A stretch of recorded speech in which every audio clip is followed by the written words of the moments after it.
Hello and welcome to another trip report. Back in Belgium again, and this time I will make a video on the ICE that runs between Brussels and Frankfurt. It starts at Brussels South. I'm not featuring that in this video. I already featured that station in another video. Actually, I featured most railway stations where this train calls, except Brussels-Nord, where I'm at right now. And this is also the busiest railway station of Belgium, so I think also a good reason to feature this in my videos. Anyway, in this video I'll show you the railway station of Brussels-Nord, show you explain the train, and at last I'll show you some views from the train. All other stations where these trains do call, I feature them in other videos. I will link them in the description of this video. Anyway, I hope you like this video. If you do so, give me a thumbs up, and if you like to see more train related videos, hit the subscribe button, and you really like this, don't forget to hit the bell icon so you won't miss anything. For now, let's roll the intro.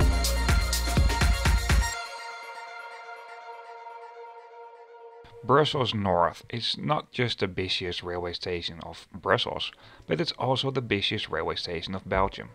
Although it's not really the main railway station of Brussels, you will find three main railway stations. I'll tell you a little bit more later on about this. Over here you'll find the main hall, and if you go down from the main hall, there is a pick-up and drop-off zone for railway passengers by car. This is all underground. Right next to this there's an underground parking garage for bikes, where you can also find the Blue Bike. Blue Bike is the bike sharing program of the Belgian railway company. A little bit further over here there's a bus stop where you find both regional and city buses. Let's go back to the main hall of the railway station again. At this point in the lower level you won't find a lot of facilities, but there's a postal office over here. Let's see what you can find at the front of the railway station. Oh, actually I already know, but I will act like it's exploring for me as well. There are three tunnels under the railway tracks that will link the front and the back of the railway station with the tracks. And right above the middle tunnel you will find big timetables about departing trains. Apart from trains, for a lot of long distance buses, Brussels-Nord is also quite an important railway station.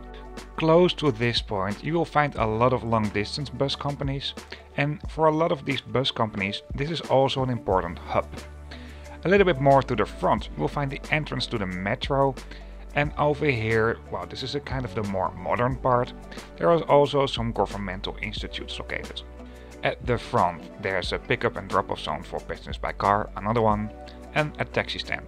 This is also where you find the entrance and the exit to the underground section for the bus stop, for example. Close to this point you find a lot of offices. I do have to say, if I'm entering the railway station from here, it's not as pretty as if I am entering it from the side. But let's go back to the main hall again.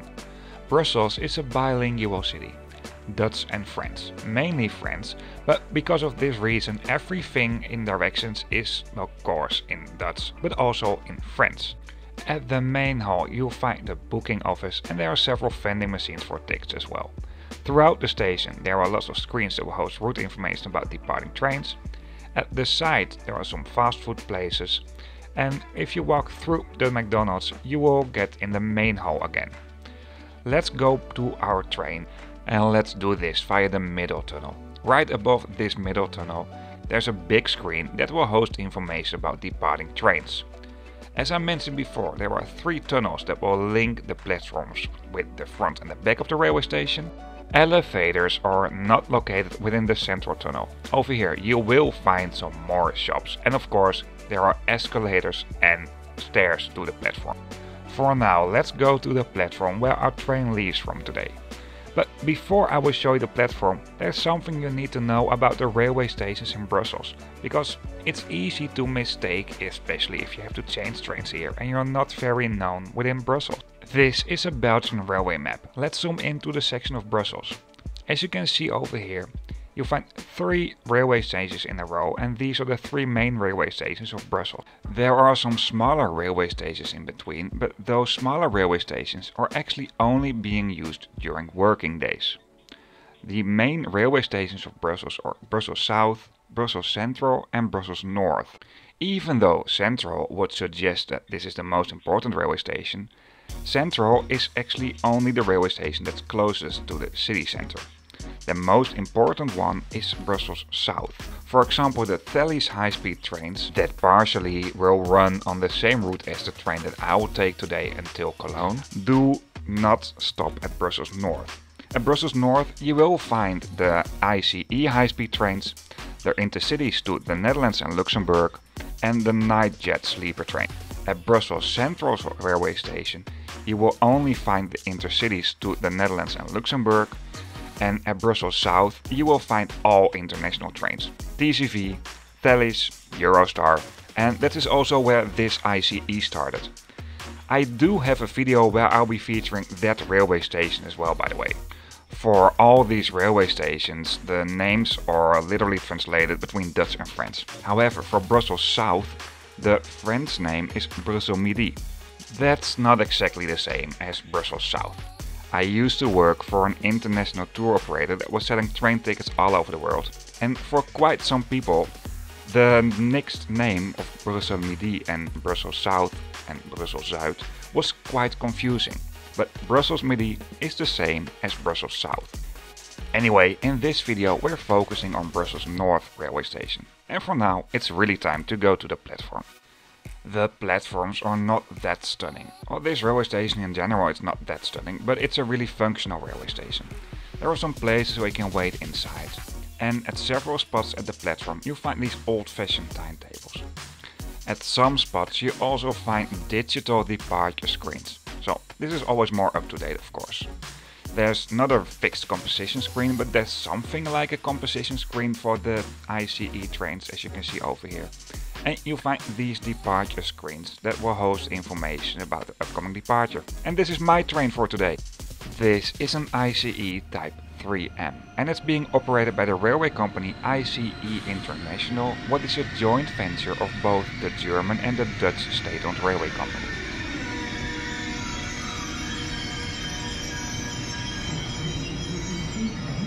Before I will show you the train, I will tell you a little bit more about the routes of the railway company ICE International.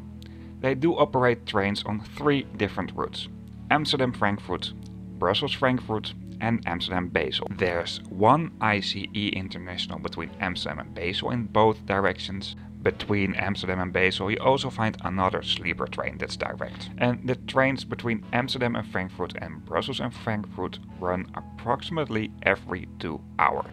Even though the name ICE International might suggest that these are the only international ICE trains, that's absolutely not true. You will find ICE trains that will go way deeper into Switzerland and Austria. But they are not being run by the railway company ICE International. I do have videos on the red and the green route as well. So if you're interested in that, just check them in the description of this video. This specific video is about the yellow line. These are high-speed trains and they can go up to 300 km per hour. Between Cologne and Frankfurt they will also go on this top speed.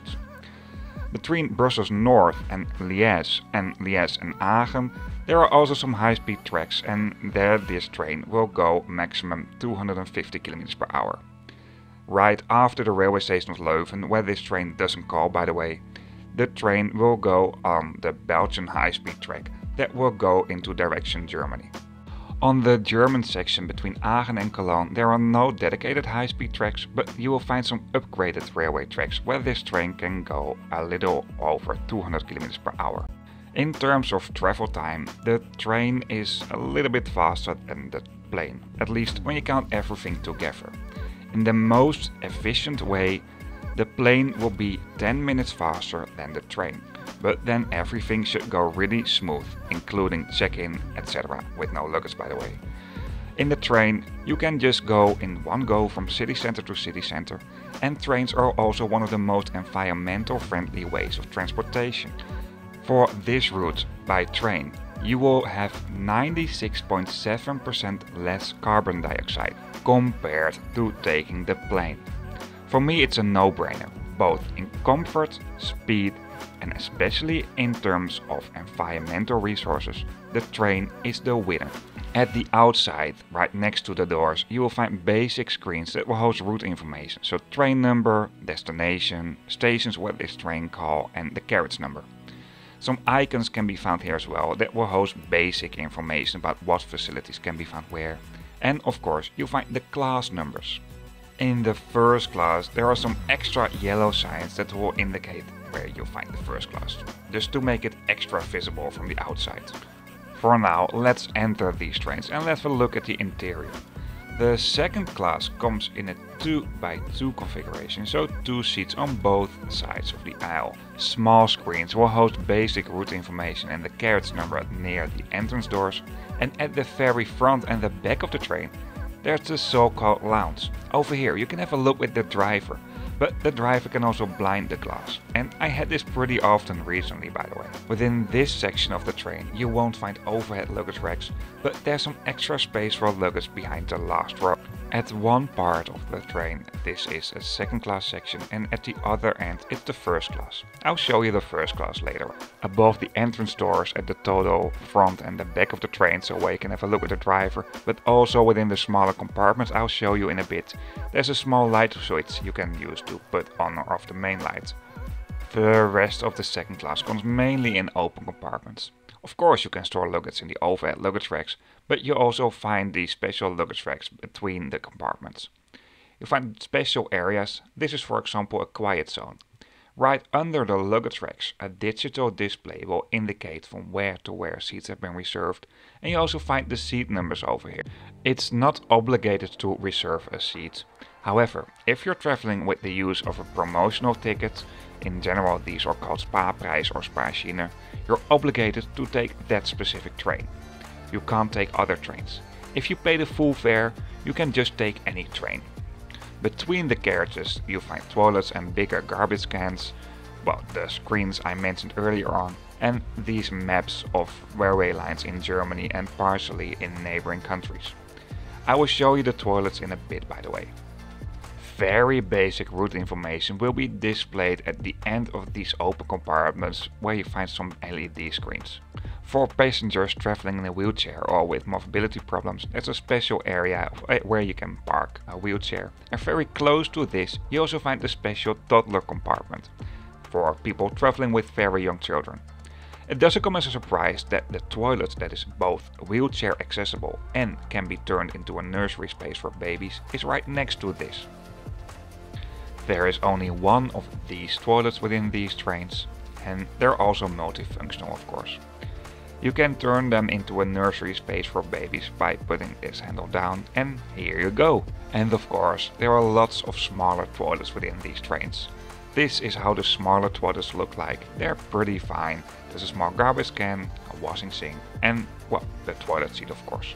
Nothing else and nothing special. Close to the point where you find the wheelchair accessible seats and the toddler compartment, there's a dining car. There's one spot where you can just pick up orders and well, take to your seat. At the other end there are some standing places, and over here you can have a sit and well, be served at your seat. I really like this, by the way. There are some coat hangers and extra space for your luggage near here as well. And a little bit more to the other end of the train, there are 3 compartments in second class. There's also one refurbished train set, and in the refurbished train set there are no compartments anymore. 2 of these compartments do host 6 people, and there's one for 5 people.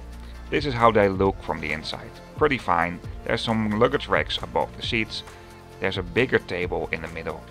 Within the open compartment there's one solo seat within these trains, and this is really close to the spot where you find these smaller 6 or 5 people compartments.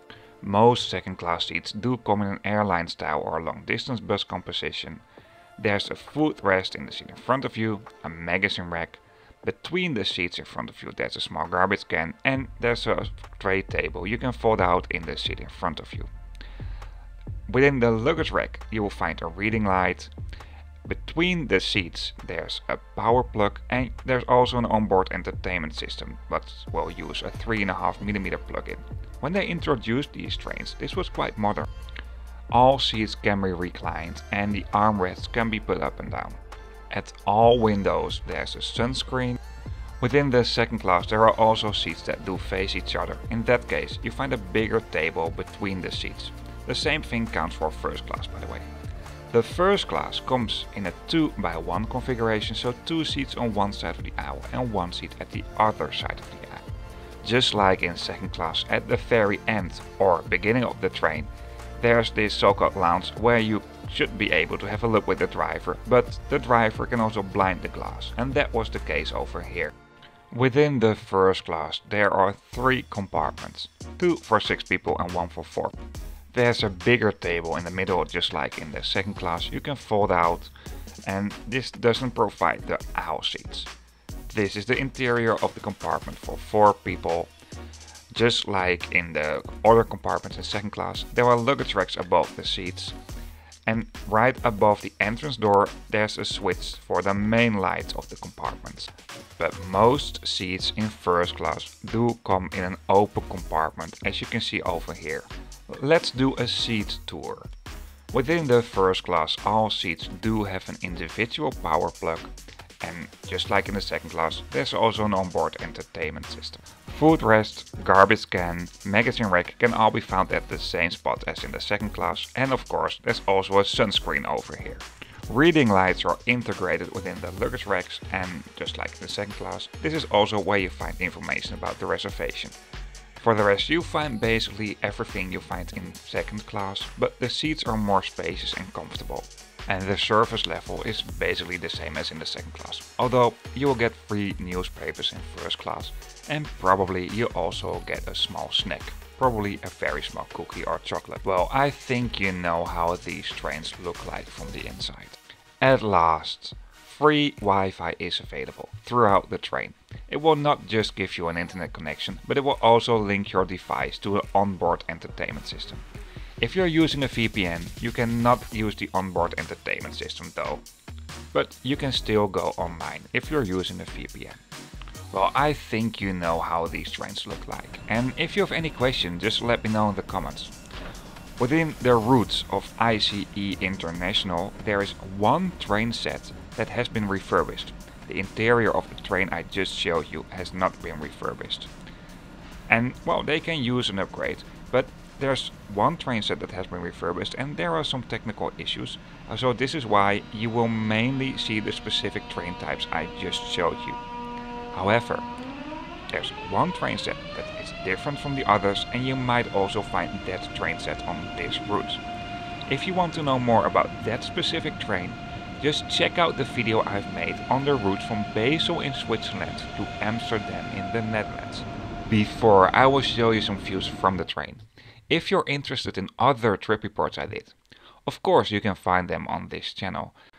But also in the description of this video on YouTube, there's a link to a map, and on this map you find all trip reports I did. The lines do indicate the routes, and the train and ferry icons do indicate the railway station and ferry terminal reviews.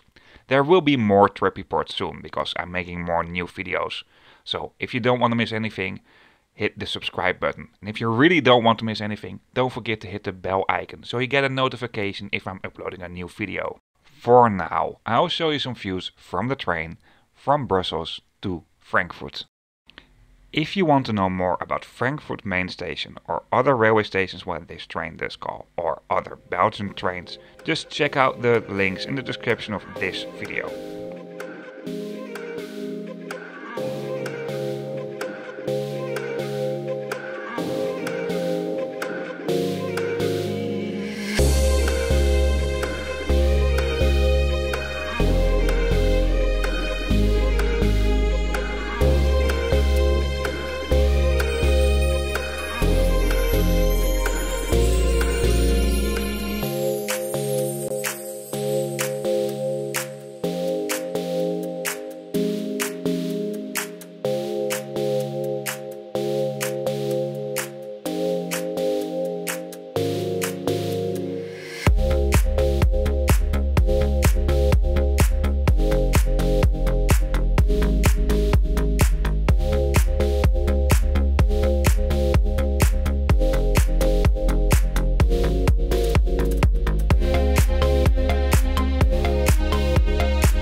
that's it for this video. I hope you liked it. If you do so, give me a thumbs up. And if you'd like to see more train related videos, subscribe to my channel. These trains are pretty comfortable. It was a smooth ride. It was a small delay though, but it's nothing big. You should not plan 5-minute changing times in general, because you know there might be a delay every now and then, but there was not a big delay. I think like 8 minutes eventually. I have half an hour before my next train goes from here. Anyway, once again, I hope you liked it. If you do so, give me a thumbs up, and if you'd like to see more train related videos, subscribe to my channel. You can also support this channel financially on Patreon. I don't earn anything on this channel, but it's a nice way to stimulate me to make new content. It's a nice motivation for new content. Once again, I don't earn anything on this channel. What I do earn will be invested directly in new videos, new gear, etc. But still, it costs me money. But I don't mind, because I really like to do this. Anyway, I'll talk way too much. See you on my next video.